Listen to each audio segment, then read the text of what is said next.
Magpapatuloy na tayo ngayon pong umagang ito sa ating pag-aaral sa Book of Judges. May 2 linggo yata na tayo ay tumigil saglit sa ating pong serye na ito at ngayon ay babalik na tayo. Ang pamagat ng ating series na ito ay The God Who Disciplines and Delivers. At this point in time ay samahan niyo po ako na basahin natin ang Judges chapter 12 verses 1 to 15. Judges chapter 12 verses 1 to 15. Atin po babasahin ang salita ng Panginoon. Ang mga lalaki ng Ephraim ay nagtipon at tumawid patungo ng Zavon at sinabi nila kay Jephthah, "Bakit ka tumawid upang lumaban sa mga anak ni Ammon at hindi mo kami tinawag upang sumama sa iyo? Susunugin namin ang iyong bahay na kasama ka." Sinabi ni Jephthah sa kanila, "Ako, ang aking bayan ay may matinding labanan sa mga anak ni Ammon. At nang tawagan ko kayo, ay hindi ninyo ako iniligtas sa kanilang kamay. Nang makita ko na ako'y hindi ninyo iniligtas, ay iniligay ko ang aking buhay sa aking kamay.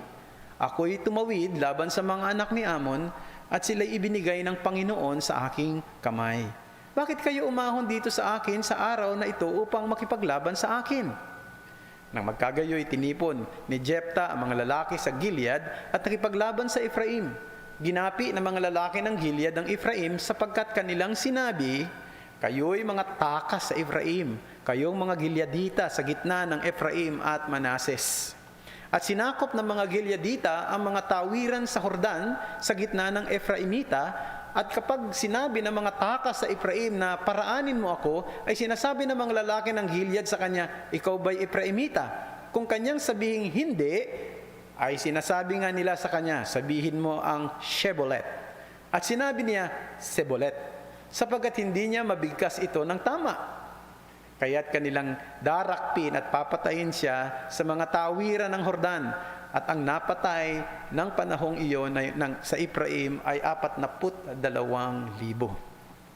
Naghukom si Jephthah sa Israel ng 6 na taon. Pagkatapos ay namatay si Jephthah sa Gileadita at inilibing sa kanyang lungsod sa Gilead. Pagkatapos niya, si Ibzan na taga Bethlehem ay naghukom sa Israel. Siya mayroong 30 anak na lalaki at ang 30 anak na babae ay kanyang pinapag-asawa sa labas ng kanyang angkan. At 30 anak na babae naman ay kanyang ipinasok mula sa labas para sa kanyang mga anak na lalaki. At naghukom siya sa Israel ng 7 taon. Si Ibzan ay namatay at inilibing sa Bethlehem. Pagkatapos niya, si Elon na Sebulonita ay naghukom sa Israel. At naghukom siya sa Israel ng 10 taon. At si Elon na Sebulonita ay namatay at inilibing sa Aijalon sa lupain ng Zebulon. Pagkatapos niya, si Abdon na anak ni Hillel na Peronita ay naghukom sa Israel.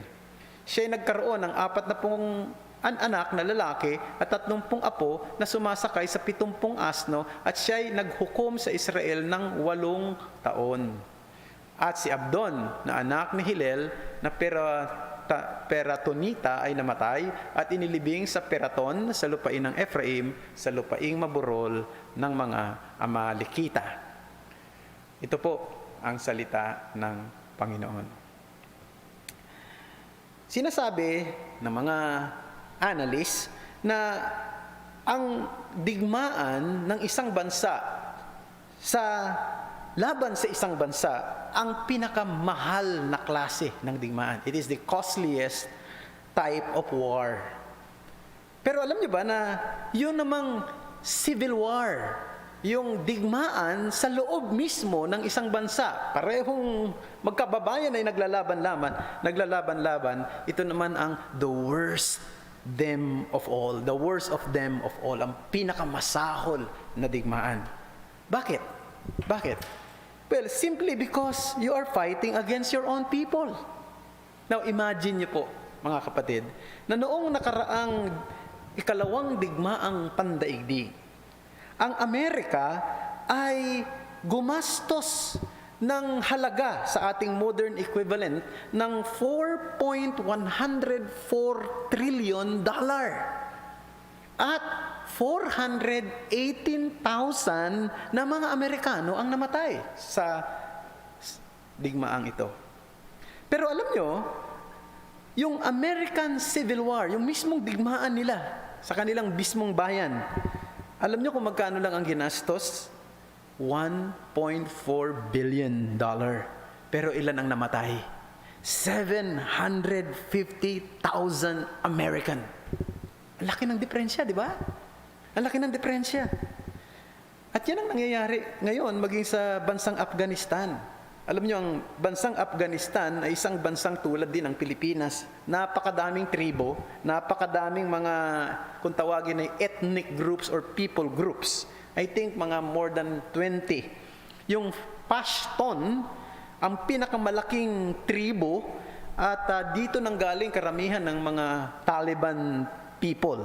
No? Itong grupo ng mga Taliban fundamentalist. At from the time immemorial, meron ng tinatawag na power struggles, no? Dito sa within their ethnicity. Mula pa nung araw, naglalaban-laban na yung mga tribo na yan para mag-unahan sa kung sino ang pwedeng maging pinuno o siyang mga magiging nasa taas na katatayuan sa kanilang lipunan, at marami na ang namatay. Nakakalungkot ang Civil War.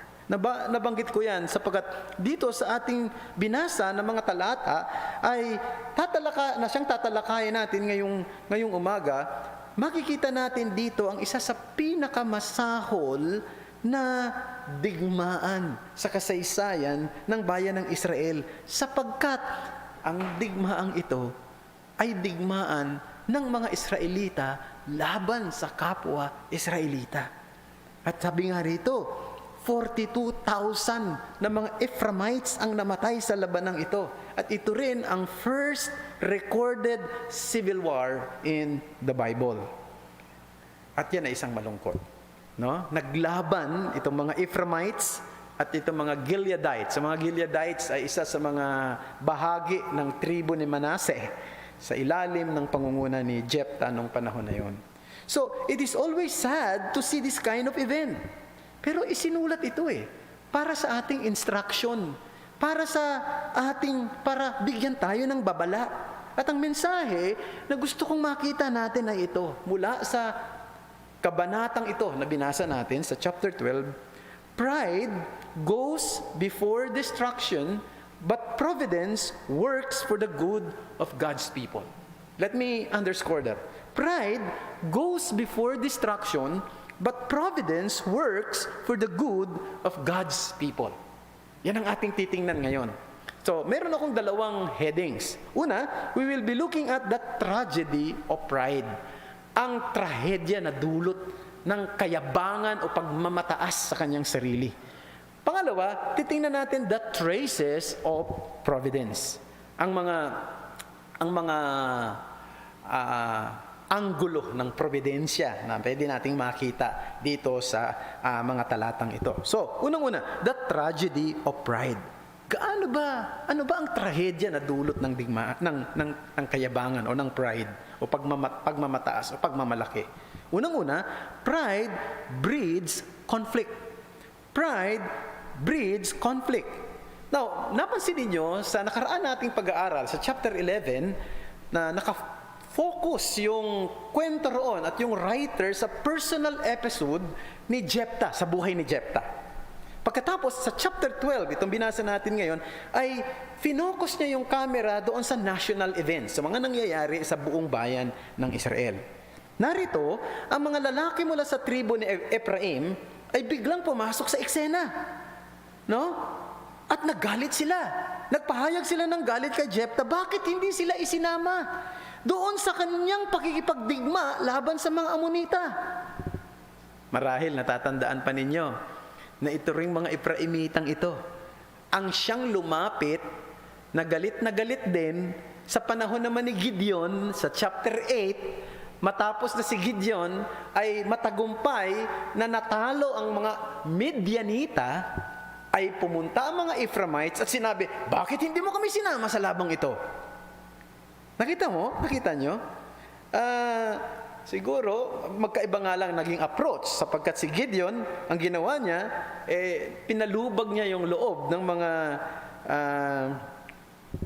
tawag nito, itong mga Ephraimites na ito sa pamamagitan ng pwede nating sabihin, flattery na rin, sapagkat sabi pa nga niya, teka muna, huwag kayong magalit. Ano ba naman ang nagawa kong accomplishment kumpara sa accomplishment ng tribo ninyo sa kasaysayan? Di ba? Sinabi niya. At mula doon, dahil doon, medyo humupa naman ang loob ng mga Ephraimites at hindi na nagalit sa kanya. Pero sa pagkakataong ito, we have a different story. Because they were not only angry, but they were threatening Jephthah to burn his house. Sa pagkakataong ito, sabi nila, dahil sa ginawa mong yan na hindi mo kami isinama, doon sa pakikipaglaban mo sa mga Amonita, susunugin namin ang bahay mo. Nakita nyo kung anong klase ng ugali meron itong mga Ephraimites na ito? No? Gusto nilang maging prominent, pero ayaw nilang ma-involve sa totoong laban. They want gain without pain. They want glory without guts. They were brave after the battle. Ganon sila. Ang tapang pagtapos na ang laban. At dito, ipinakita nila na handa silang makipaglaban o makipagkagalit sa kanilang mga kapwa Israelita, mga maaring iba lang ang tribo, pero kapwa Israelita pa rin, mga kapatid pa rin nila in a way, pero hindi doon sa mismong kaaway nila. Yan ang reputasyon ng tribo ng mga Ephraimites. Alam niyo, hindi naman sila ganyan noong una. Matatandaan natin na si Joshua na siyang pumalit kay Moses ay galing din sa tribo ng mga Ephraimites, ng Ephraim. Isa rin siyang Ephraimita. No? Pero matapos na mamatay si Joshua, makikita natin yung significant downgrade sa pag-uugali ng mga Ephraimites. At itong ugali na ito ay nagpatuloy hanggang sa halos sa kasaysayan ng bayan ng Israel. Matatandaan ninyo, noong si Solomon ay namatay, nahati ang kaharian ng Israel sa dalawa. 'Di ba? Yung 10 tribo ay nagrebelde laban kay Rehoboam na nung panahon na yon siya ang pumalit na hari kay Solomon, at pinangunahan ng 10 tribo ito ang pagre-rebelde ng isang lalaki na ang pangalan ay si Jeroboam. At si Jeroboam, alam niyo ba, ay isang Ephraimites. At yan ang ating makikita. And because this tribe is the largest, you would notice that sometimes the northern kingdom was called Israel or Ephraimites. At naging prominente sila sa tinatawag na pagre-rebelde laban sa sambayanan ni David. Now, isipin nyo, sa pagkakataong ito yung tagumpay ni Jephthah laban sa mga Ammonites. Hindi ba dahil sa tagumpay niya, nakalaya ang mga Israelita sa paninikil at paniniil ng mga Ammonitang ito sa maraming taon? Hindi ba dapat bigyan ng parangal si Jephthah? Dapat pasalamat ang dapat na maging tugon ng mga tao sa kanya. Pero anong naging tugon nitong mga Ephraimites na ito ng mga fellow Israelites? Gusto siyang patayin. Gusto pang sunugin ang kanyang sambayanan. Proud people, in most cases, don't see the good things, only the bad things. Ito yung mga proud na tao. Ayaw nilang masaktan, pero gusto nilang makasakit. Isa sa mga halimbawa niya na obvious, yung mga militanteng grupo dito sa bansa natin, na yung role, mula pa nung unang panahon, ay laging magpakita ng kanilang pagtuligsa at paglaban sa ating pamahalaan. Gumagawa ng mga propaganda, no? Sa anumang administrasyon, mula noon hanggang ngayon. Wala kang maririnig na anumang mga magagandang bagay na manggagaling sa kanilang mga bibig, no? At papuri man lang kahit sa na maliit lamang sa sino mang administrasyon na meron dito sa ating bansa. Sanay sila na gumawa at magsalita lamang ng mga bagay na pangit at masasama sa ating gobyerno. Well, naintindihan natin yan. Maaring dahil yun ang kanilang training. But the sad thing is this, sometimes we can also find such attitude even to the Christian community. May mga tao na gusto nila ng parangal at papuri mula sa kapwa nila Kristiyano. May mga tao na nagme-major sila doon sa pagsilip sa mga bagay na kulang at hindi doon sa mga pagpapala. Malungkot yan, di ba mga kapatid? Malungkot na nakikita natin yan. May mga ganyan sa mga grupo ng mga Kristiyano. And it is sad that sometimes we can also find that even to the leaders of the church. Totoo yan. I remember many years ago, gusto kong magkaroon ng fellowship sa mga kapwa ko pastor. Sapagkat nung panahon na batang-bata pa lang ako sa ministeryo. At gusto kong magkaroon ng mga ka-fellowship na mas matanda sa akin, mas eksperyensado sa akin, mas maalam kaysa sa akin dahil ako nga ay so young then in the ministry. So I became acquainted with the pastor na hindi ko napapangalan, bibigay ang kanyang pangalan at hindi rin siya kilala ng mga kapatiran dito sa SGCC, no? Pero siya ay naging kakilala ko noon. At dahil itong pastor na ito ay may mataas na aral, meron siyang master's degree, meron siyang doctorate degree, and he was actually pastoring a very a significant big congregation in the city. So, pumupunta ako sa bahay nila. Gusto ko kasing magpa-mentor sa kanya, gusto ko siyang makausap lagi, at gusto ko siyang sabihin na nating matuto sa kanyang mga karanasan.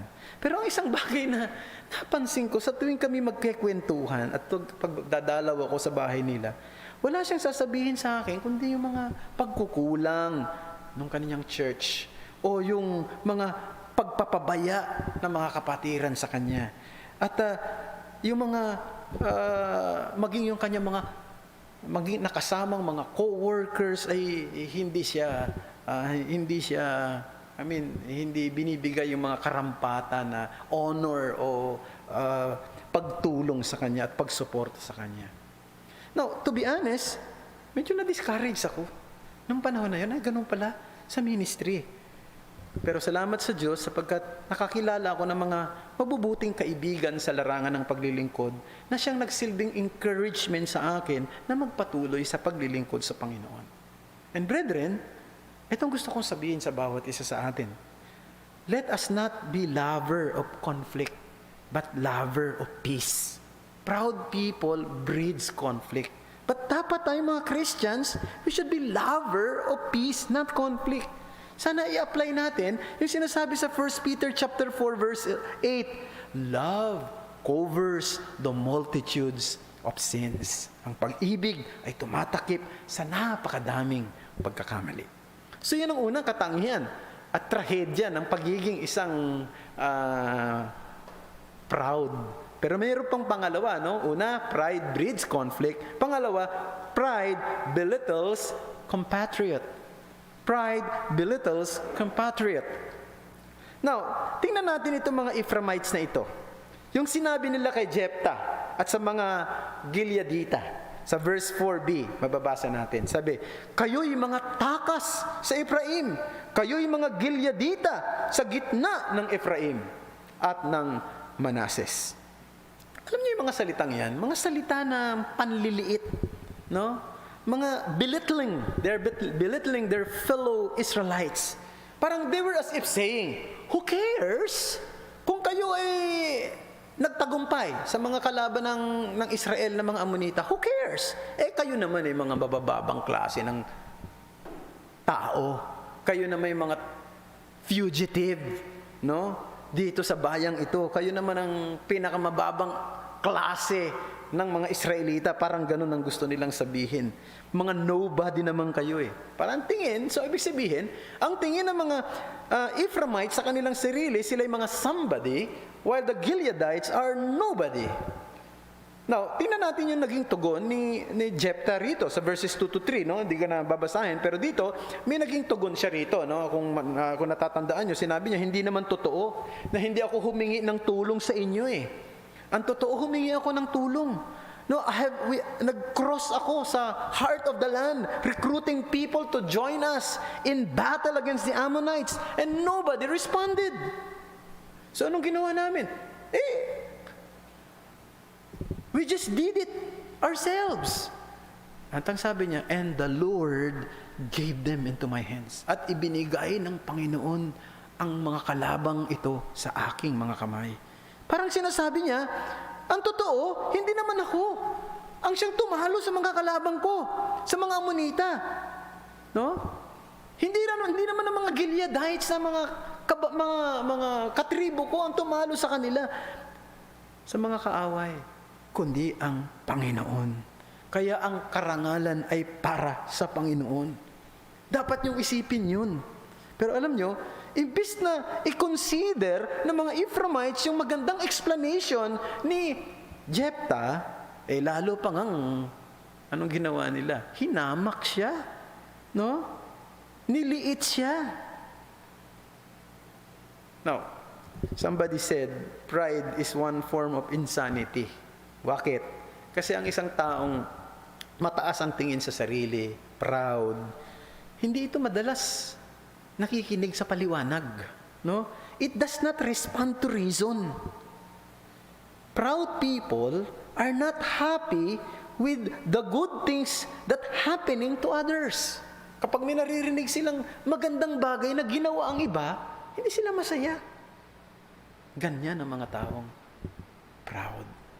Ganyan ang mga tao, ang tingin sa kanyang sarili mataas. Kahit na gumawa pa ng magaganda ang iba, hindi niya nakikita yon. No? Nagagalit pa siya roon.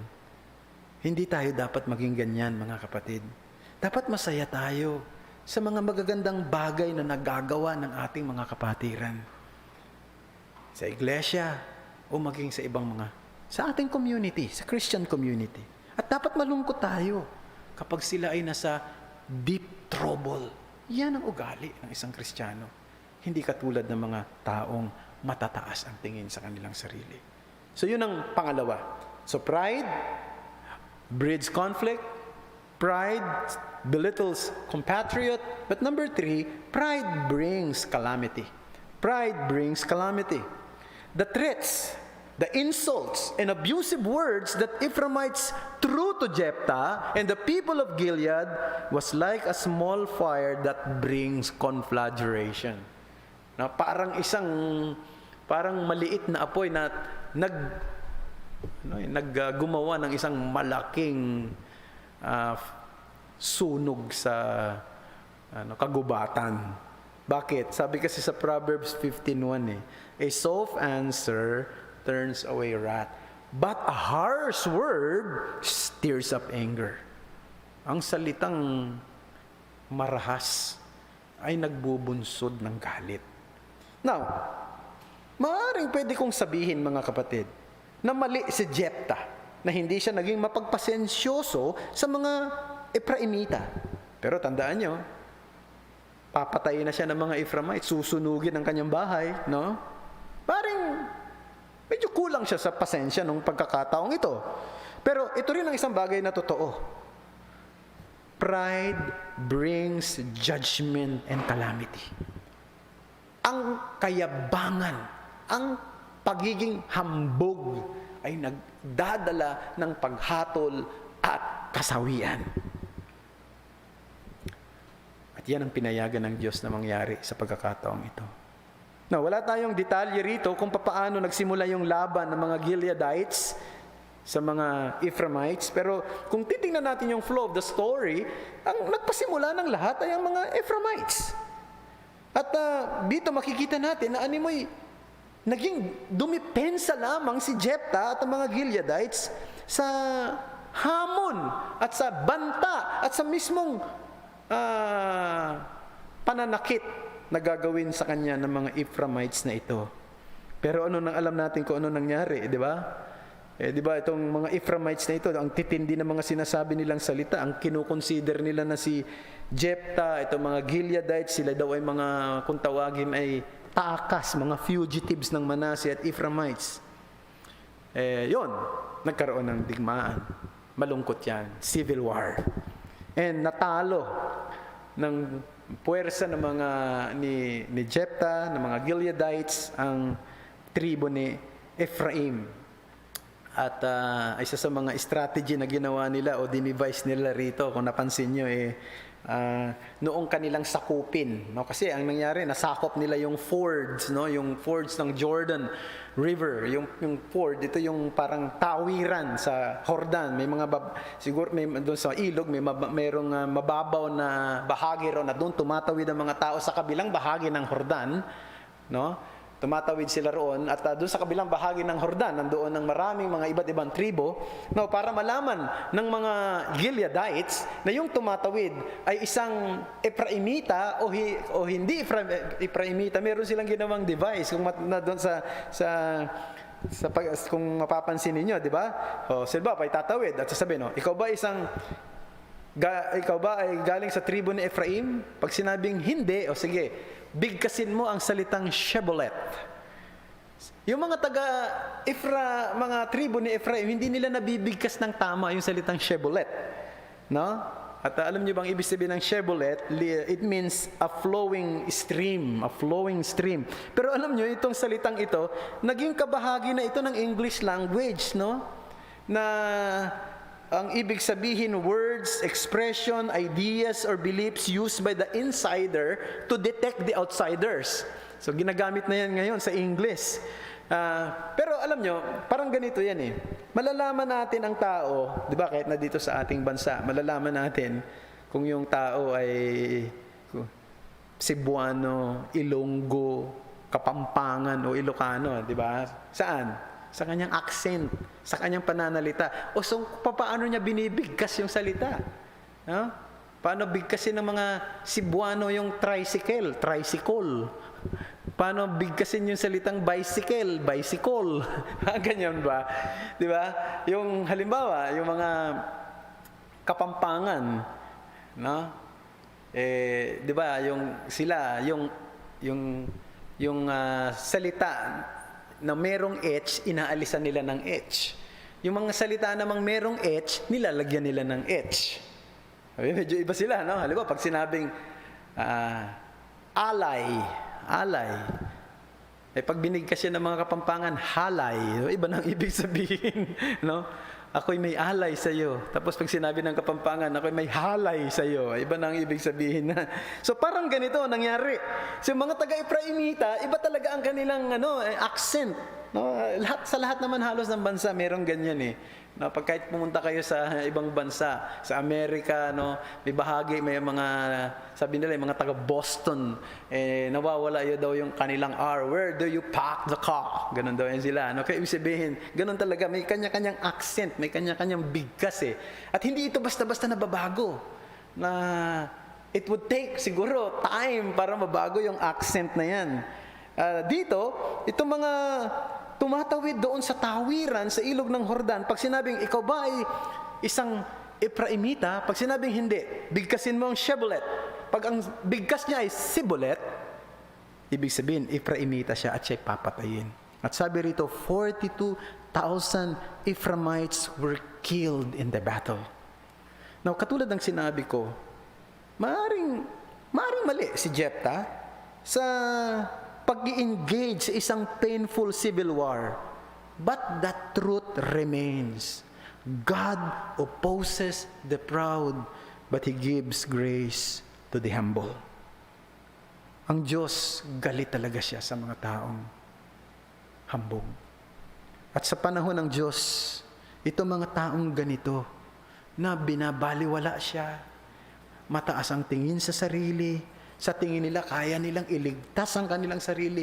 Hindi niya kailangan ng Diyos. Hindi niya kailangan ng panuntunan ng Diyos. In God's own time, ipakikita ng Diyos ang kanyang bagsik sa kanila. Because God opposes the proud but gives grace to the humble. So that's the first point. Let's go now to our second heading, or the second point, the traces of providence.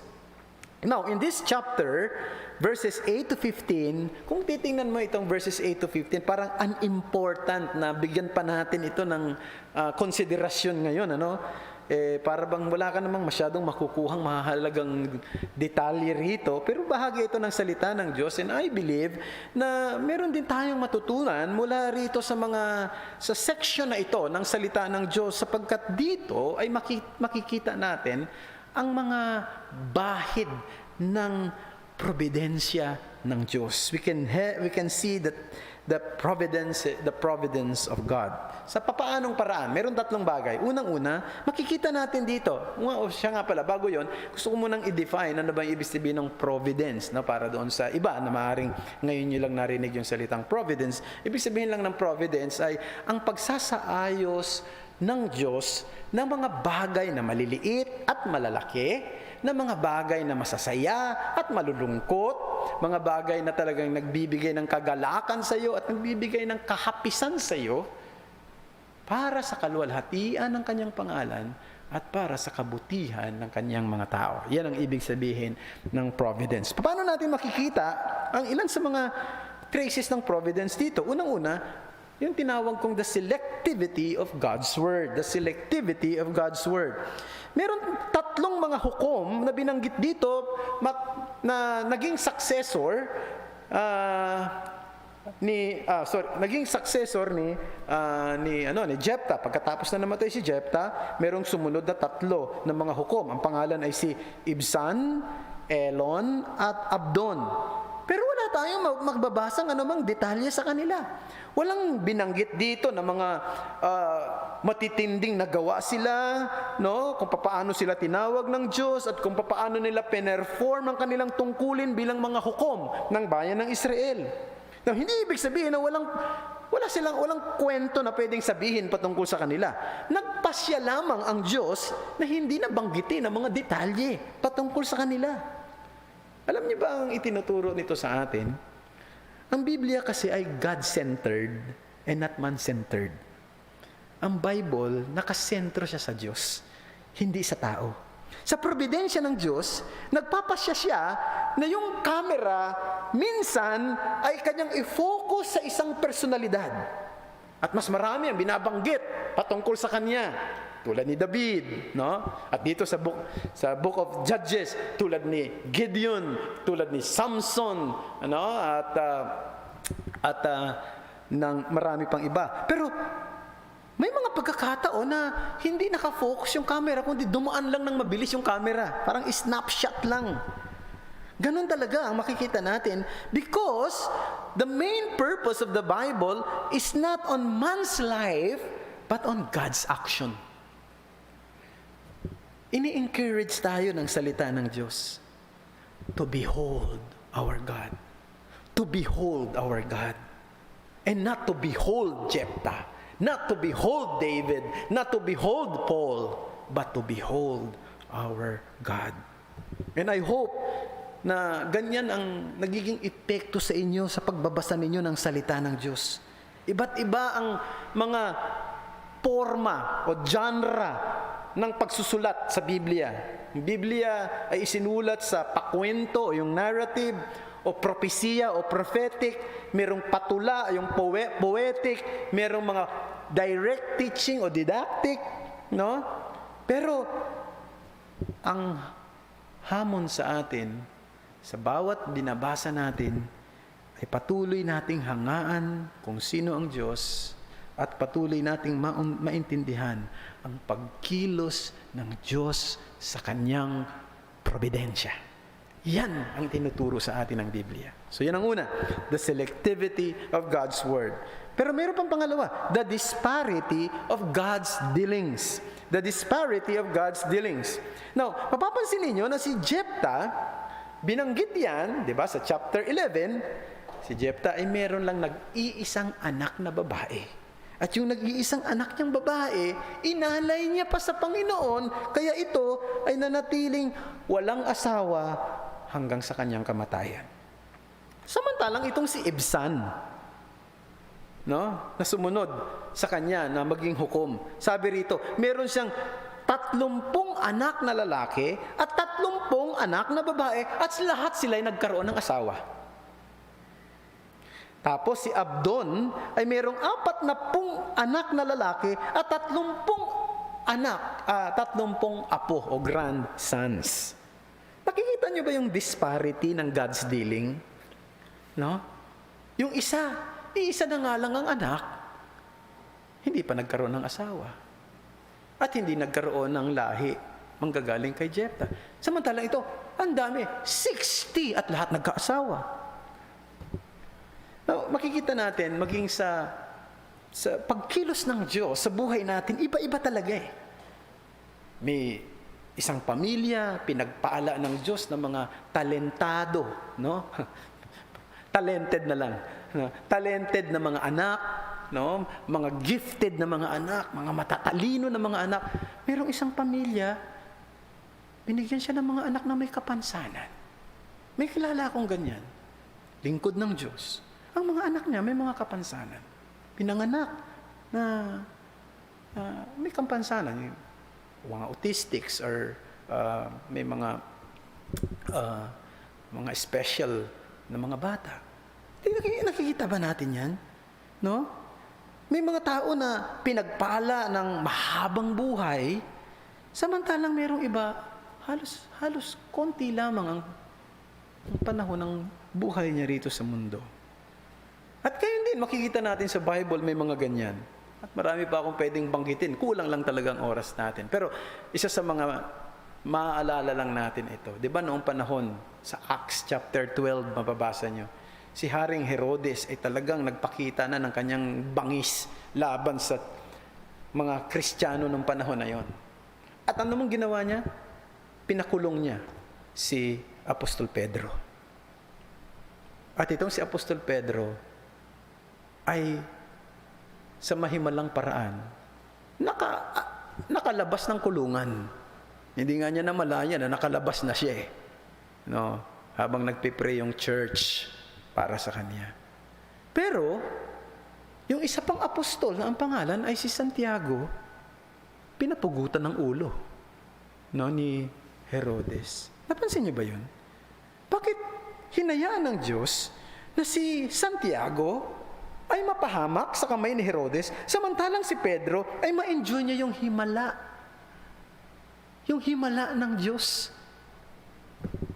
Na hindi siya masaktan o magalaw man lamang ni Haring Herodes. Nangyayari talaga yan. Bakit hinayaan ng Diyos na yung isang tao na hawaan itong virus na COVID-19 ay mild lamang? No? At yung iba pa nga, tinatawag na, 'di ba, na asymptomatic. Samantalang ito naman nahawaan, naging severe yung kaso at yung iba pa namatay. We have actually no answers to these profound questions. At huwag niyong iisipin, porkit hindi maganda ang nangyari sa taong ito at magaganda ang nangyayari sa taong ito, mas espiritual at ito ay hindi. Mas malapit sa Diyos at ito ay hindi. Hindi, mga kapatid. Sapagkat ganun ang dealings ng Panginoon. This is the mystery of God's dealings. Ganun pa man, isang bagay ang tiyak. We are brought to worship the unsearchable wisdom of God. Ito ay nagdadala sa atin para sambahin natin ang hindi masuri na karunungan ng Diyos. So yun ang pangalawa, the disparity of God's dealing. Number 3 and the last, the mortality of God's servants. The mortality of God's servants. Now we can observe how the entries note the deaths of God's servants after the military success of Jephthah, di ba? Si Jephthah, sinabi rito, he served God and he judged Israel for 6 years. Pero pagdating sa verse 7b, ito mababasa natin, then Jephthah the Gileadite died. Pagkatapos, binanggit din dito na itong si Ibzan, na napakadami ng kanyang anak, 60 lahat, at siya ay naging hukom sa loob ng 7 taon sa bayan ng Israel. Pagdating sa verse 10, itong mababasa natin. Then Ibzan died and was buried at Bethlehem. Okay? And then, si Elon, na naging hukom sa Israel ng 10 taon, pagdating sa verse 12, ito mababasa natin. Then Elon, the Sibolonite, died and was buried at Aijalon in the land of Zebulon. And then, si Abdon, na naging hukom sa Israel ng 8 taon, verse 15a, itong mababasa natin. Then Abdon, the son of Hillel, the Piratonite, died and was buried at Piraton in the land of Ephraim in the hill country of the Amalekites. Ano yung sinasabi sa atin?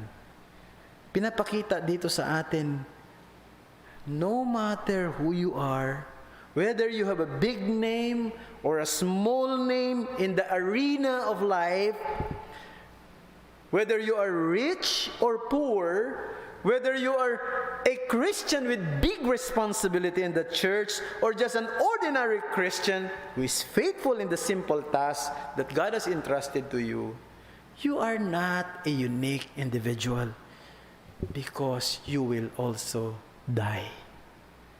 Di ba? Di ba yan ang katotohanan?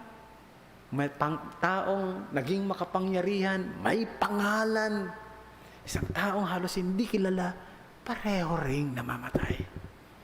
Isang tao na naging leader at ginamit ng Diyos. Isang tao naging tagasunod lamang at nasa likod lamang ng mga pangyayari. Kumbaga behind the curtain lamang siya. Pare-pareho rin ang katapusan at sila ay namamatay.